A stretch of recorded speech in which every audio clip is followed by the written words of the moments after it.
जब हम भारत की खाद्य सुरक्षा की बात करते हैं तो हमारे दिमाग में बड़े बड़े गोदाम और सरकारी नीतियां आती हैं।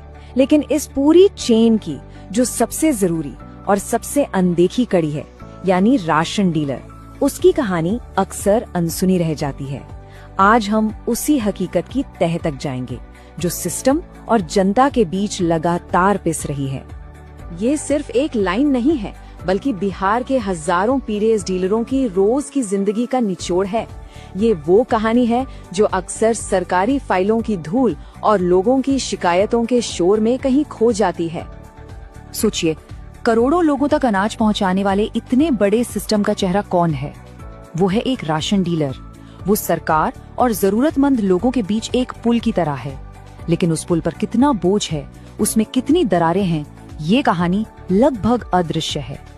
इस पूरी कहानी के केंद्र में है आमदनी और खर्च का एक ऐसा गणित जिसे सुलझाना लगभग नामुमकिन है। तो चलिए आंकड़ों की जुबानी समझते हैं कि एक पीडीएस डीलर की आर्थिक सच्चाई आखिर है क्या। बहुत लंबे संघर्ष और विरोध के बाद कमीशन 70 पैसे प्रति किलो से बढ़कर आज ₹1.37 तक तो पहुंच गया है। लेकिन सवाल ये है कि आज की महंगाई में बढ़ते खर्चों के सामने क्या ये बढ़ोतरी कहीं टिकती है? अब ये देखिए, एक डीलर महीने में औसतन 50 से 60 क्विंटल अनाज बांटता है और इसके बदले में उसका कुल कमीशन कितना बनता है?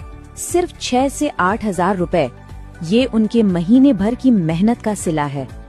और जो बात इस हालत को और भी ज्यादा खराब कर देती है वो ये है कि ये थोड़ी सी आमदनी भी उन्हें वक्त पर नहीं मिलती। जरा सोच कर देखिए, जब कमीशन का पैसा ही 4 से 5 महीने लेट आएगा तो वो अपनी दुकान का किराया, हेल्पर की तनख्वाह और रोज के खर्चे कैसे चलाता होगा? और ये जो 6 से 8 हजार रुपए बने भी, ये पूरी तरह से उनकी जेब में नहीं जाते। आपको जानकर हैरानी होगी कि इसका लगभग 60% हिस्सा तो घर पहुंचने से पहले ही दुकान को चलाने के जरूरी खर्चों में ही निकल जाता है। ये वो खर्चे हैं जिनसे कोई डीलर चाहकर भी नहीं बच सकता। दुकान का किराया देना ही है, अनाज को उठाने रखने वाले हेल्पर को मजदूरी देनी ही है, ईपीओएस मशीन के लिए बिजली का बिल भरना है और ट्रांसपोर्ट का खर्चा। ये सब कुछ उसी कमीशन से जाता है जो पहले ही बहुत कम है और ऊपर से महीनों लेट आता है। अब एक और पहलू पर आते हैं। इसे हम कह सकते हैं मुफ्त की मेहनत। डीलरों को बहुत से ऐसे जरूरी सरकारी काम करने पड़ते हैं जिनके लिए उन्हें एक पैसा भी नहीं दिया जाता, लेकिन ये काम करना उनके लिए अनिवार्य है। जैसे कि राशन कार्ड को आधार से जोड़ना, लोगों का केवाईसी अपडेट करना या मोबाइल नंबर बदलना।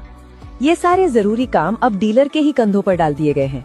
इन सब में उनका वक्त लगता है, मेहनत लगती है, पर उनकी आमदनी में 1 रुपया भी नहीं जुड़ता। ये पूरी तरह से एक अनपेड जॉब है। एक पीडीएस डीलर की जिंदगी हमेशा 2 पार्टों के बीच पिसती है। एक तरफ होती है जनता, जिनकी अपनी उम्मीदें और शिकायतें हैं, तो दूसरी तरफ होता है प्रशासन का सख्त दबाव और उसके निर्देश। तो होता ये है कि एक तरफ जनता सर्वर फेल होने या गोदाम से खराब अनाज आने के लिए डीलर को ही दोषी ठहराती है, तो दूसरी तरफ अधिकारी उन्हीं दिक्कतों के लिए डीलर पर रिपोर्ट जमा करने का दबाव बनाते हैं। मतलब गलती सिस्टम की होती है, लेकिन उसका खामियाजा दोनों तरफ से डीलर को ही भुगतना पड़ता है। और जब ये आर्थिक और मानसिक दबाव हद से ज्यादा बढ़ जाता है तो इसके परिणाम बहुत ही दुखद होते हैं। ये एक कड़वी सच्चाई है कि बिहार और देश के दूसरे राज्यों में भी कई डीलरों ने इस भयानक आर्थिक तंगी और लगातार तनाव के कारण आत्महत्या जैसा कदम भी उठाया है। तो हमने समस्याओं की तो बात कर ली, लेकिन इसका समाधान क्या है? अब हम उन सुधारों पर बात करते हैं जो न सिर्फ डीलरों को राहत दे सकते हैं, बल्कि इस पूरी पीडीएस प्रणाली को पहले से कहीं ज्यादा मजबूत बना सकते हैं। देखिए, कुछ ठोस सुझाव हैं। पहला, कमीशन को इतना बढ़ाया जाए कि उससे गुजारा हो सके। दूसरा, एक तय मासिक मानदेय या वेतन दिया जाए।